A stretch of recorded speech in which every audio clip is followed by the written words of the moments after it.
जा रहा है, उनको बीजेपी के काम करने से रोका जा रहा है। इसमें जो उनको इस कोशिश में उन्होंने हमला करने की कोशिश की है। अगर लोकतंत्र के इस बड़े काम को रोकने का जो लोग काम कर रहे हैं वो देशद्रोही का काम कर रहे हैं। जो शराब के घोटाले में फंसे हुए ऐसे लोग कर रहे हैं, तो ऐसे लोगों को तुरंत हमने कहा है पुलिस वालों को कि आप वीडियो कैमरा देखिए और उनको गिरफ्तार करिए। आप गिरफ्तार नहीं करेंगे तब तक हम FIR के पुलिस प्रशासन के नाक के नीचे अपराध हो जाते हैं और ये हाथ पे हाथ धरके पड़ रहे हैं। FIR करने में 3 घंटे लगा रहे हैं। इस कांग्रेस की निकम्मी सरकार के नीचे ये पुलिस प्रशासन भी निकम्मा बन के बैठे हैं।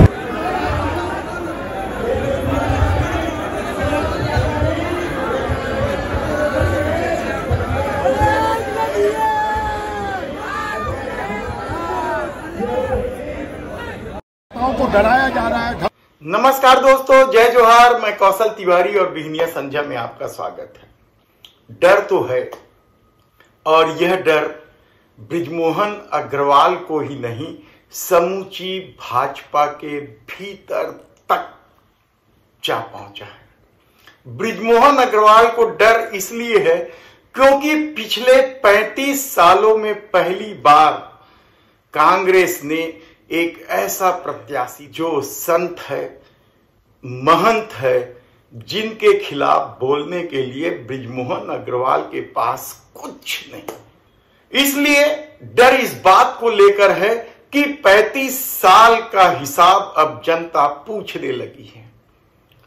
डर इस बात को लेकर भी है कि छत्तीसगढ़ के मुख्यमंत्री भूपेश बघेल ने उस जल की कांड को हवा दे दी है, जिस कांड को लेकर बृजमोहन अग्रवाल पर 2, 5, 10 एकड़ नहीं 4,500 वन भूमि पर कब्जा करने का आरोप लगा था। जल की कांड यानी महासमुंद क्षेत्र के किसानों को उद्वेलित करने वाला कांड, आंदोलन चला था, जांच हुई थी और इस जांच के आधार पर रजिस्ट्री शून्य करने का आदेश भी दिया था। और यह आदेश कांग्रेस ने नहीं, भारतीय जनता पार्टी की सरकार और उसके मुख्यमंत्री रहे डॉक्टर रमन सिंह ने दी थी। डर तो इस बात को लेकर भी है क्योंकि दान में करोड़ों रुपए की जो जमीन मिली थी उसका भी मामला खुलने लगा है। तो क्या बृजमोहन अग्रवाल चुनाव हार रहे थे और इसलिए बैजनाथ पारा में कल जो कुछ हुआ उसे बात का बतंगड़ बताने की कोशिश की गई, हिंदू मुस्लिम का रूप देने की कोशिश हुई।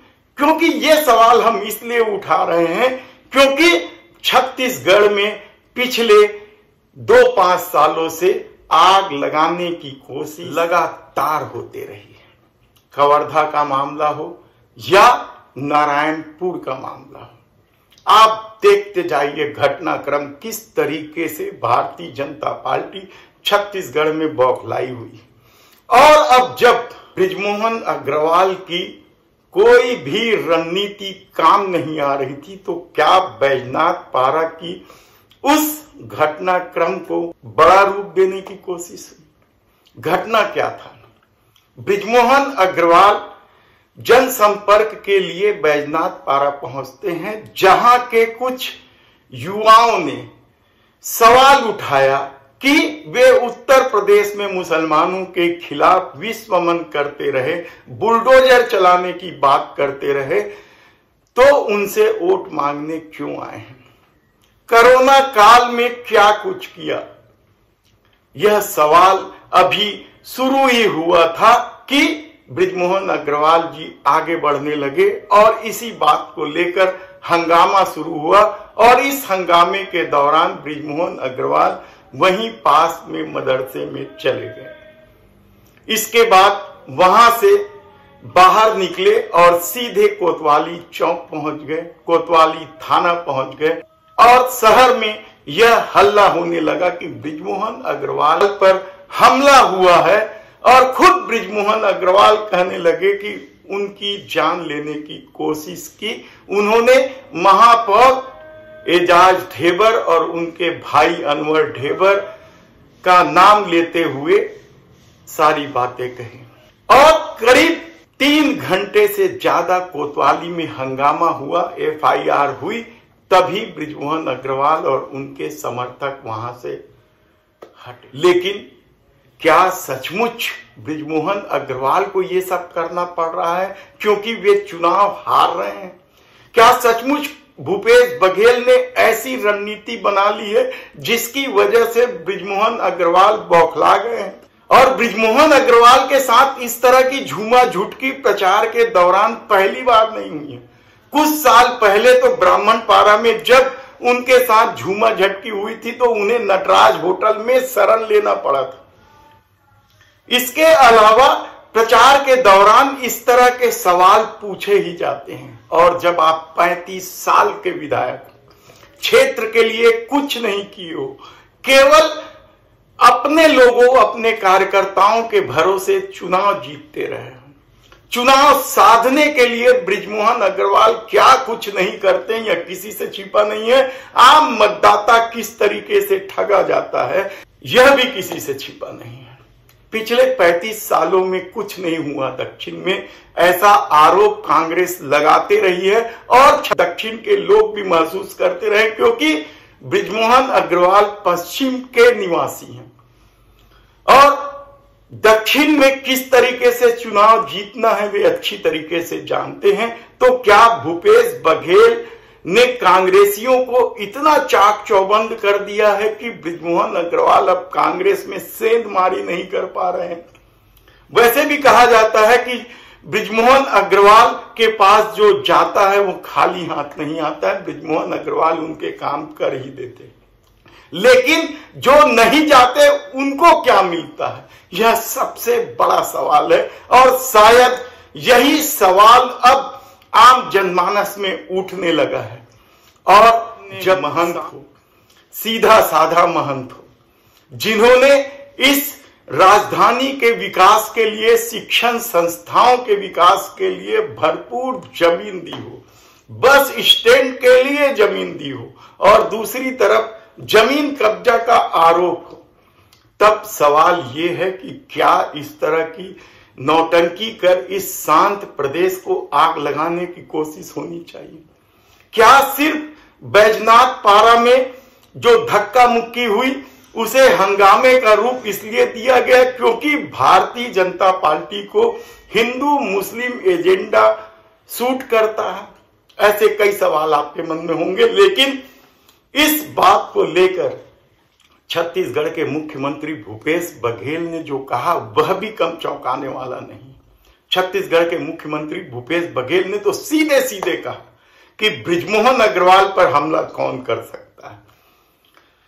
बृजमोहन अग्रवाल के हमले से राज्य बनते समय तत्कालीन प्रभारी भारतीय जनता पार्टी के नरेंद्र मोदी को पलंग के नीचे छुप जाना पड़ा। यह बात हम नहीं, यह बात छत्तीसगढ़ के मुख्यमंत्री भूपेश बघेल बता रहे हैं।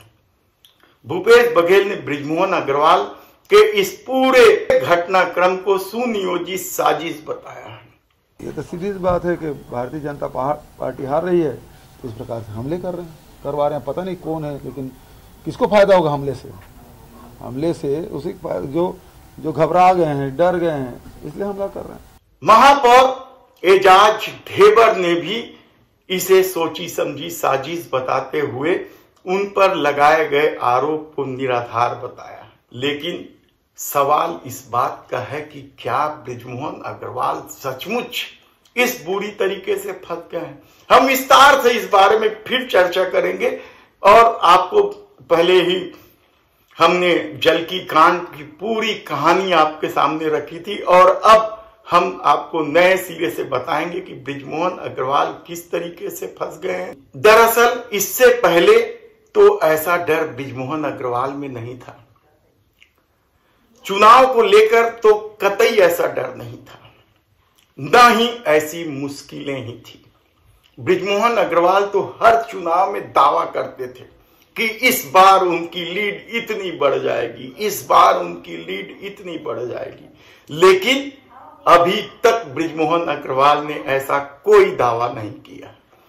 तो क्या इस पूरे खेल का सचमुच जांच नहीं होना चाहिए? क्या है पूरा मामला और क्या कुछ खेल खेला जा रहा है चुनाव जीतने के लिए, हम आपको बताते रहेंगे। धन्यवाद।